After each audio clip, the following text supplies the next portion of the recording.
Shopping মলের সামনে এরকম ব্যাটারি রিসাইক্লিংয়ের জন্য রাখা হয় বড় বড় বক্স। 2 দিন পর পরেই এই রিসাইক্লিং বক্সগুলো ব্যাটারিতে ভরে যায়।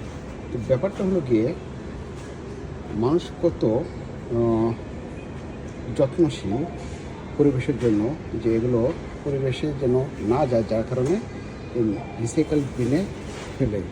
যদি এক সপ্তাহে বলা যায় এই পরিমাণ বক্স ভরে যায়, আমাদের দেশে লক্ষ লক্ষ কোটি কোটি ব্যাটারিগুলো ল্যান্ডফিলে চলে যায়, যা পরিবেশের জন্য ভীষণ ক্ষতিকর।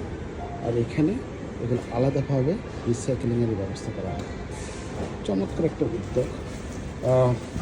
আমাদের দেশে অর্থাৎ বাংলাদেশ, ইন্ডিয়া, পাকিস্তান এসব জায়গাতে এগুলো রিসাইকেলিং হয় না বললেই চলে আমার জানা মতে।